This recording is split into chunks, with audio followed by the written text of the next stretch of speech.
Hello everybody, my name is Ronan Keriel. I'm a researcher at the Xilinx Research Labs, and I will talk a little bit about the implementation of TensorFlow SYCL with our tricycle implementation of SYCL open source C++ standard. So TensorFlow is libraries for data flow programming with symbolic Mite libraries, with multidimensional data arrays, which are tensors, so that's why the name TensorFlow, which is used for machine learning application at Google, where it has been developed for research and production, and it is open source software since 2015. And at that time, it was only supporting GPUs through CUDA, so it was not cross-vendors product. But we have, for example, at Xilinx, some products such as this Zinc Ultrascale MP SoC, where everything is programmable, and it would be nice to use TensorFlow, this kind of devices, where we have a lot of different parts. We have some multi-core big 64-bit ARM. We have small little ARM core, we have GPU, we have a lot of other controlling stuff, a lot of classical IOs, and the most important part, we have this programmable logic where you can define whatever you want with it. We have RAM, different versions of RAM, DSP blocks, a lot of different IOs, video codecs, and so on. So, how to use that? Well, for now we have different tools at Xilinx, for example, Vivado, where you can do the RTL level programming with Verilog or VHDL, another language. We have a higher level tool, Vivado HLS, where you can program all your kernels in C, C++, and it will synthesize all the programmable logic for you. We have SDAccel, which is supporting OpenCL programming language and API on the OS, which is from Khronos Group, where we are here. And we have another Pragma-based language, SDSoC, that supports C and C++, like a little bit like OpenMP. And we have some higher level systems to synthesize routers and things like that. We have a lot of specific vision or machine learning libraries. And of course, since we have these multi-core CPUs, we can have some OS such as Linux to enjoy the classical multi-thread Linux programming. And we have also a remote processor access protocol, OpenAMP, to use a real-time ARM R5. Okay. But here we are more interested in a higher level programming model, which is defined by the Khronos Group. Khronos Group is a group of a lot of different people from the industry and the academia working together to define open standards to connect the software to the silicon. So they are working initially, they started with OpenGL and a lot of other graphic standards or virtual reality standard. There is also now OpenVX for the vision and neural networks, and this new neural networks exchange format, NNEF, which has been defined to basically transfer some neural networks down to the hardware. But here, I'm more interested in the high-level programming model SYCL, which is based on C++. So C++, because it allows a direct mapping to the hardware with a zero overhead abstraction, which is really what we want when we want to achieve the maximum performance of the real hardware. And actually, C++ has really a unique position in the embedded world, because it has been here for since the 70s, and it's still here, and you can really get the maximum performance from the bare metal up to the, and it can do that for the full stack. So, because in modern C++, which rebooted in 2011, basically, it's really a higher level language, so that you can really express some very high-end stuff. And even if it's more powerful, it's also easier to do simple things. And for example, to show you what is modern C++, for example, nowadays in C++ 17 you can declare directly a vector of values like that, and the compilers can create a vector of 5 integers just by inferring the data types, and then you can iterate on all the elements with this range loop syntax. Or you can even use a reference on the elements to modify all the elements of your vectors by using an ampersand here. So it's pretty terse, and actually it's so terse that we can compare modern C++ with Python. For example, you want to write a simple Python function that just add 2 elements. It's 2 lines of Python, and actually it's very generic in Python. You can use this add with anything. For example, you can add 2 and 3, it will output 5, but you can add 2 strings and it will concatenate the strings because it's the plus operators on the string. But if you mix and match, for example, an integer with a string, it will fail at runtime because there is no strong typing in Python. Well, to be honest, they are adding some decoration to Python, but that's outside of the scope of this talk. But my argument here is that you can write the same thing in C++ by using this generic lambda syntax where you put auto everywhere instead of having the normal C++ type, and the compiler will infer all the types for you. For example, if you call add 2 and 3, it will reply 5, and if you add 2 strings, note this new syntax, which means, oh, this is not a C-style string, it's a real C++ style string. Okay, and it will return 2 and 3 concatenated, and if you mix and match both, actually the type system will prevent the compilation, so the compiler will return an error instead of trying to execute the wrong code at runtime. So by doing this in C++, it's safer, for example, for embedded systems, because you can detect the errors at compile time, whereas in Python you will detect the errors at runtime, which is annoying if you are in a plane or if you're in a braking system in a car, things like that. Okay, and what is interesting is that you can do this metaprogramming without a template, for example. And you can do something more complex, for example, in modern C++, you can write some generic lambdas with an arbitrary number of arguments. For example, I want to generalize my additioner, my adder, taking any number of arguments of any type. So basically, I can add 1 to 3 or 2 strings, basically by using this 3 dots operation. And you have also this concept of operator folding in C++ 17.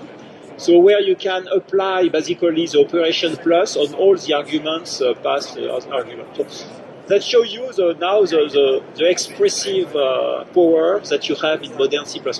So the idea of SYCL is basically use this modern C++ 17 expressiveness to define a new standards to program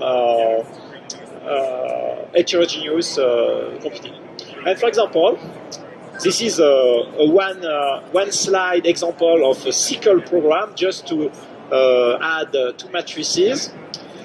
So the idea is that to have your data managed on the devices, you have to wrap them into some SYCL buffers that are basically some kind of abstract storage in SYCL. And here we create 3 buffers, A, B, C, wrapping our original data. And we declare a queue that will, in my case, by default, use a default device. And here we can say, oh, send an asynchronous task on my queue with a submit, and you pass a lambdas, which has two parts. Basically, the real computation, which is the kernels. Basically, we do a parallel for on a range of n by m elements, and we will apply this computation on my inputs and my output.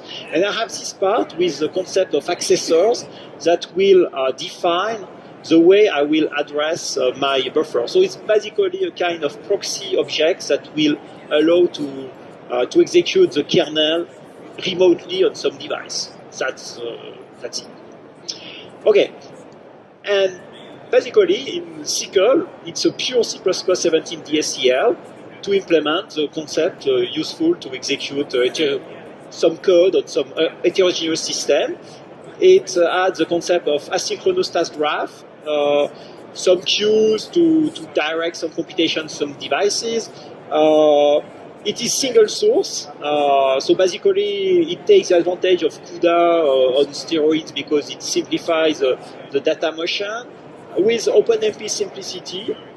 And basically, this single source aspect allows you to construct higher level libraries, more generic libraries I saw you previously. And we have this concept of buffer, so to define location independent storage. That means that automatically the data into the buffers will migrate in your system where the data are required or produced. So that's pretty neat. And the concept of accessors are here to express the usage of the kernels and to know how and to compute basically the data motion from that. And also it basically brought you all the nice modern C++ features to OpenCL, with also some OpenCL interoperabilities that we can use in TensorFlow, for example. And it's a directly executable DSCL, which means that if you do not want to use an device, you can compile the same code directly on an eCPU with any default compiler, and you will be able to run the code directly and to debug it natively on your CPU, which is very useful. Question? Okay, so there are three known implementations of SYCL. The most advanced is from CodePlay here. Why have you removed the TensorFlow running demo, by the way? Anyway. There were a demo running TensorFlow SYCL before. There is also another implementation, SYCL GTX, open source, and the third one I work on, TriSYCL, that I will just talk a little bit about. It's based on the C++17 templated libraries for the runtime, and I started it when I was at AMD before going to Xilinx, when I was working inside the SYCL Khronos Standards Committee, because it was too complex to think about an abstract standard without any implementation. So that's how we started to this project, and now it's a real implementation of it. It's available on GitHub. We have around 12 contributors. It uses OpenMP for the host parallelism, and we have Boost Compute for the OpenCL interaction. And I have a device compiler prototype for the Xilinx FPGA. So now I can go back to TensorFlow. Now I have defined what SYCL is. So since now we have a kind of equivalent of CUDA but portable across a lot of various vendors, we can go back to TensorFlow. The initial TensorFlow version was only supporting CPU and NVIDIA GPUs with CUDA. You can support other devices through their XLA compiler. Basically, you do some direct graph compilation, but that's another approach. But in 2015, there was a collaboration with Google, CodePlay and Google to define a SYCL version of TensorFlow. And since the the CUDA version is single source C++. It required to avoid changing too much the code to have a single source equivalent. So that's why it has been done in SYCL, and it was not possible to be done in OpenCL or OpenCL C++. So this version is available in the normal TensorFlow version. Under the hood, there is Eigen, which is a C++ library implementing all the TensorFlow tensor operations, and that use a lot of meta-programming tricks to do the kernel fusion, the operator fusion, that gives the efficiency of the operations to TensorFlow. And basically, it has been extended to support SYCL. And TensorFlow has been changed a little bit to support SYCL devices. So now we have the TensorFlow running on SYCL with a Compute CPP implementation from CodePlay. But for us, it was interesting to test it with FreeSYCL. That's what we did. So Eigen is what put the tensors inside TensorFlow, which is the very meta-programmed template library to do the linear algebra computation. And basically, the idea behind is to build some expression template, and you will delay the computation only when you do some assignments.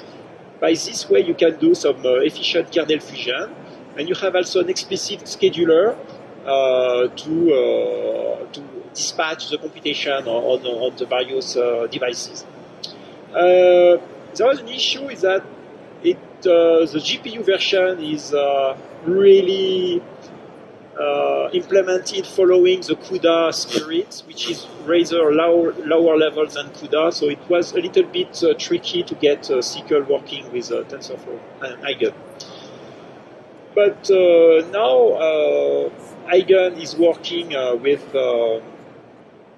FreeSYCL. So basically, that's a normal Eigen code. So it's a pure C++ code. So if you need Eigen, for example, for some project, basically what you need to do to use with SYCL is just add these blue lines where you create you get the SYCL devices on your system, and you create an Eigen device on one of the queue, and then all the rest of the computation is the same. So basically, it's independent of CUDA or SYCL. It's really portable. And on top of this, there is TensorFlow. So TensorFlow is a higher level to simplify. Basically, you construct a computational graph on top of the Eigen operators. And as you can see here, we are using the Python API to create some placeholder nodes A and B where you can inject some data in your network. And here we have this device specifier where we can choose where the computation will be directed. For example, the multiplication node here, multiply with name mul, I want to execute it on a device, SYCL device, so I use this, and you can see the color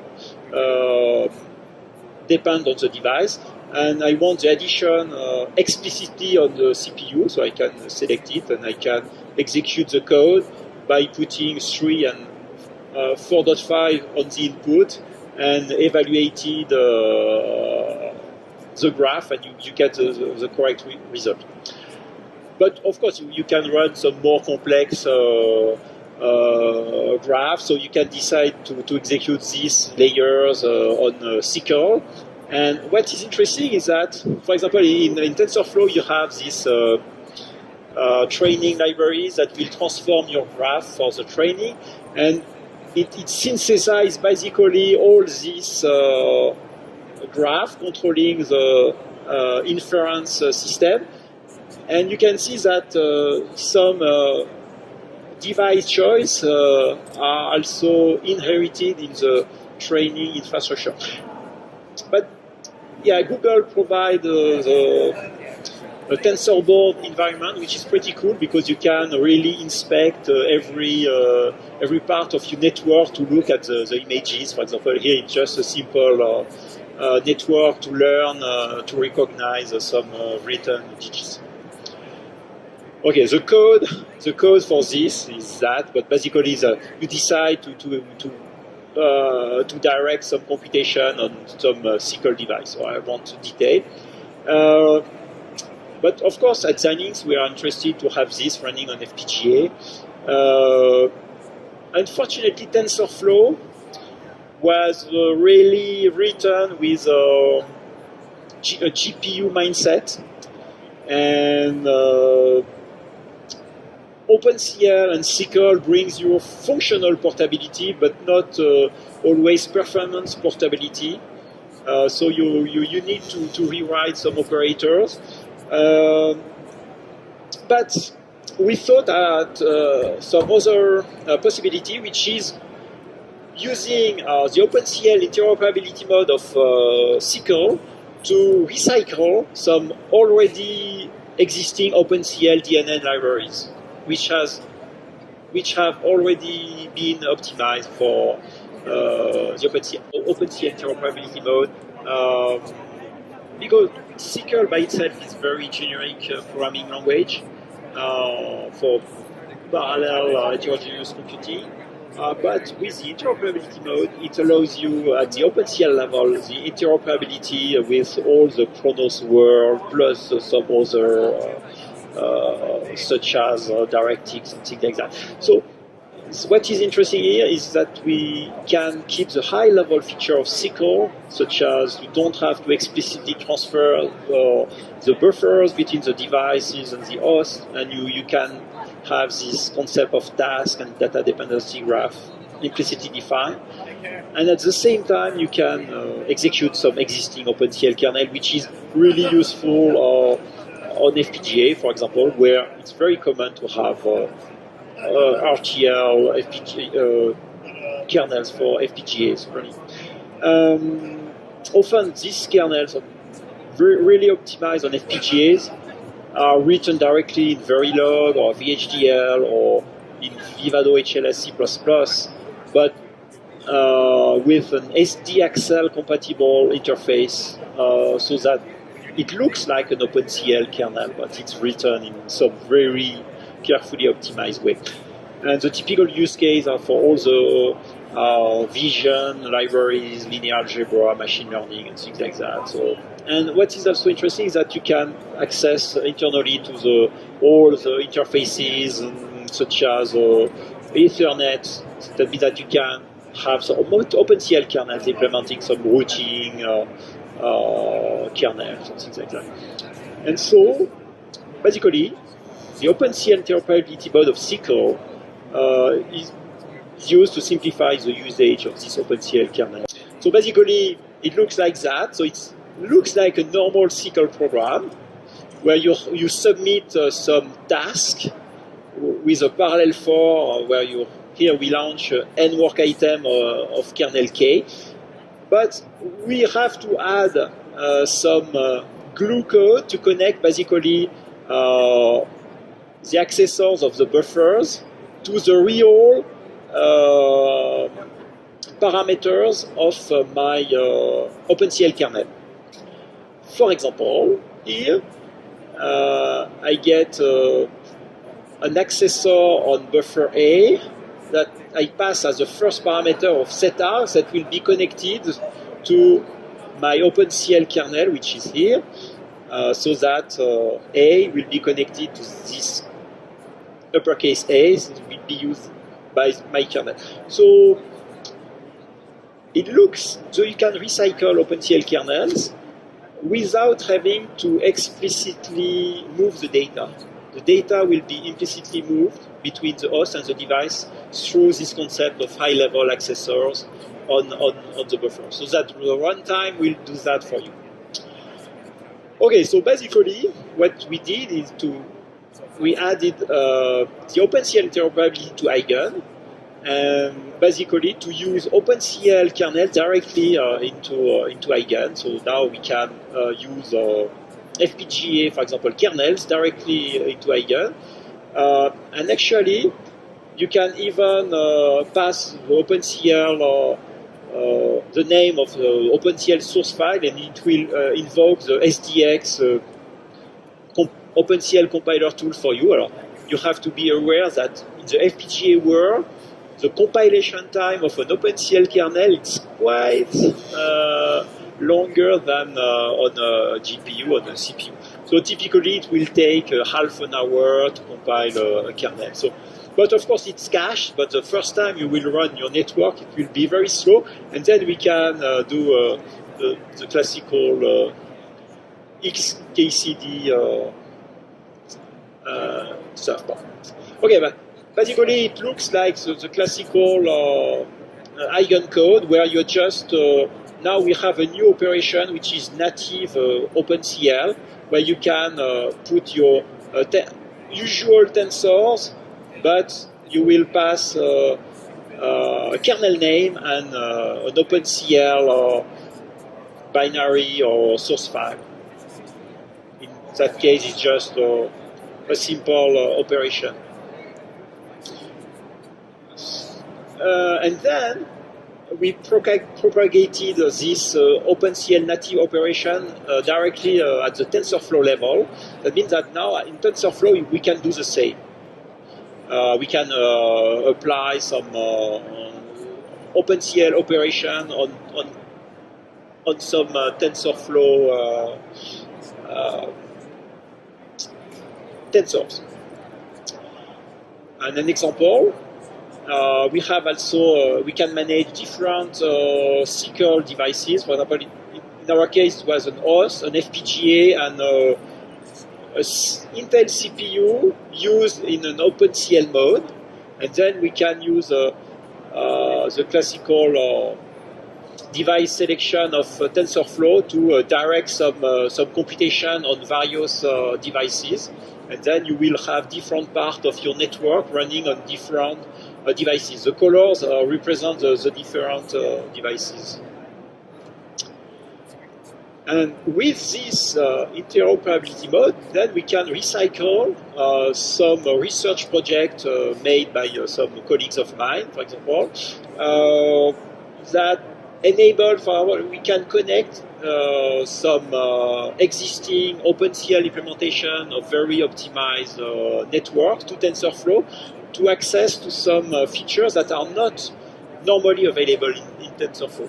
For example, here in that case, it's a network working on some 1-bit weight and only 2-bit activation data, which are really optimized compared to what you can have on a CPU or a GPU to achieve a high operation rate. And what is interesting is that the latency of the network is very short because we don't need, it doesn't require to have a lot of batching or things like that on FPGA. So it's interesting to have low latency, and it can run on Amazon AWS F1 instance, for example.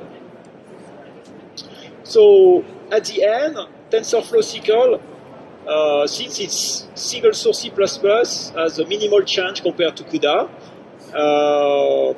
because SYCL basically adds the same functionality of CUDA, but even more higher level, but it's based on OpenCL. And all the Eigen operators are unchanged from CUDA to SYCL, so everything is recycled. Of course, the code is really GPU oriented for now, so it might be not very efficient on CPU, but we have to live with that. Okay, well, I will skip that because it's... So what's next? So to be sure that when some changes are made by Google or in TensorFlow, we have to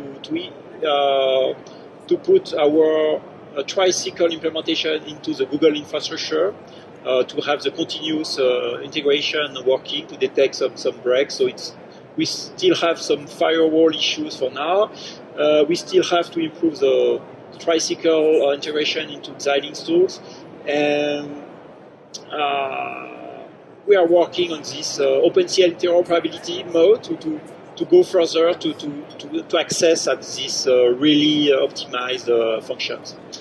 And well, adding this FPGA support into a SYCL TensorFlow allows really interesting arbitrary precision and fixed point stuff, which is very interesting from a power consumption point of view.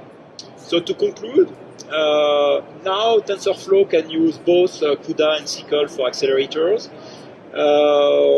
and that means that this SYCL version of TensorFlow allows the connection of TensorFlow to all the various Khronos standards, which are here.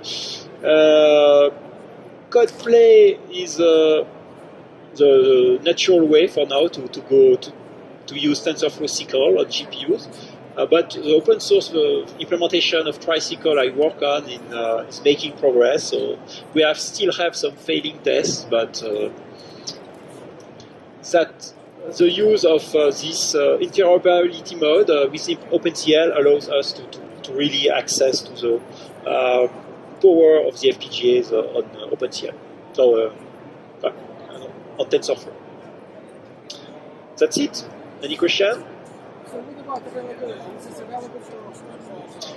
Yes, but basically, if you download TensorFlow from Google, when you compile it, at some point it asks you if you want to compile it for CUDA or for SYCL. So just reply to the question, and you need, of course, either a CUDA compiler or a SYCL compiler. So basically, you have to download the Compute CPP for SYCL.